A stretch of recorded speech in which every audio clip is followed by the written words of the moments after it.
Heat करूँगा, दो liquids हैं, तो पानी है और फ्यूल है, तो क्या होगा? व्हाट इज हेवियर, फ्यूल और वाटर? वाटर नीचे रहेगा ना, gravity. What forces are acting here? 1g force. 1g force act कर रहा है ना हर आइटम पे, तो हेवियर पार्ट्स नीचे आ जाएंगे, लाइटर पार्ट्स ऊपर रहेंगे. जो हेवियर पार्ट्स था, that is the abnormality in the fuel. I have discarded it to the sludge tank. Clear? This draining we are doing several times in the watch. The heating is normally kept around 85 degrees centigrade in the heavy oil settling tank. Diesel oil में हम नहीं डालते any heat because lot of vapor will be formed. उसमें सिर्फ drain होती है, पानी अपने आप settle हो जाएगा, water will come out. And it's a very light fuel, so automatically it's able to separate the water from the fuel. ये clear हो गया?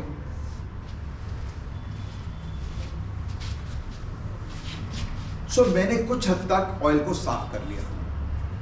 आपको ये रिफाइनरी से तो आ रहा ऑयल, अच्छा बार्ज गंदी थी, तेल आ गया ना, इम्प्योरिटी आपके शिप के ऊपर. इस फ्यूल को अब मैंने प्योरीफायर के थ्रू डाला, सेंट्रीफ्यूज. ये सेंट्रीफ्यूज है. सेंट्रीफ्यूज क्या होता है? सर्कुलर मोशन से सेंट्रीफ्यूगल फोर्स यूज करता है वो. यहां पे एक बाउल है इस साइज का, जो 15,000 आरपीएम पे रोटेट हो रहा है.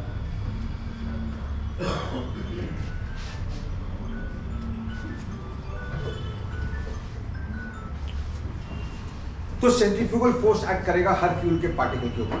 मैंने जो फ्यूल था सेटलिंग टैंक से, मैंने इसके बाउल, ये बाउल है आपका, ये हुड है, ये एक्चुअल बाउल है, ये रोटेट हो रहा है सारा at a speed of 15,000 RPM. तो मैंने इसमें फ्यूल डाला था, वो फ्यूल गया सेंटर से मैंने डाला, ये फ्यूल यहाँ से जाएगा इधर. अभी तक सेंटर से जब डाला उस पर कोई सेंट्रीफ्यूगल फोर्स नहीं आया, बट जैसे ही वो बाहर आना शुरू हो जाएगा तो ये इस पे सेंट्रीफ्यूगल फोर्स आना शुरू होगा. सेंट्रीफ्यूगल फोर्स क्या होता है? स्ट्रिंग के साथ अगर स्टोन है, आप उसको रोटेट करो तो outward force is called centrifugal force. अगर छोड़ता हूं तो वो टेंजेंशियल जाएगा, दैट्स सेंट्रीफ्यूगल फोर्स, जो सीधा जाता है. तो सेंट्रीफ्यूगल फोर्स जो सॉलिड्स हो गए उस पर ज्यादा एक्ट करेगा क्योंकि मास ज्यादा है. m ओमेगा स्क्वायर r, ये आरपीएम है या एंगुलर वेलोसिटी है. तो जो हेवियर पार्ट्स है वो इस साइड आते रहेंगे, लाइटर पार्ट्स इधर आ जाएंगे. मुझे तो ये वाला चाहिए ना फ्यूल जो लाइट है. यहाँ पे सॉलिड्स एंड वाटर आ जाएगा, यहाँ पे हल्के पार्ट्स रह जाएंगे. इसको मैं निकाल लूंगा, इसको फ्यूल, ये प्योरीफाई हो गया. ये बात समझ आई या नहीं है? अच्छा पानी नीचे क्यों नहीं जाएगा, इधर क्यों जा रहा है? रोटेट कर रहा है ना उसको, वही फिर तो centrifugal force Tangential is mildly outward. will your 1g force still exists downwards, but because of this RPM, and if I calculate this will be something like 20,000 g forces, so the water will go in this direction. अगर मैं ये centrifuge नहीं रखता तो settling tank का जो size चाहिए होगा मेरे को, अगर 15 टन्स पर डे में यूज कर रहा हूं, the size of the settling tank will be equal to 7 football fields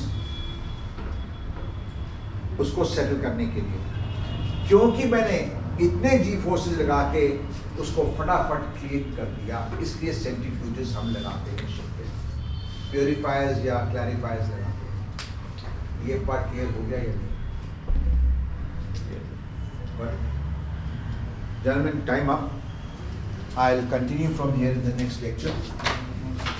But we have reached this point. I hope up to this point there is no doubt. अब naturally उस fuel को मैं दोबारा heat कर दूंगा, एक और heater लगा रखा है, और अच्छा सेंट्रीफ्यूज में भी अच्छा सेपरेशन होगा. क्लियर हो गया यहाँ तक?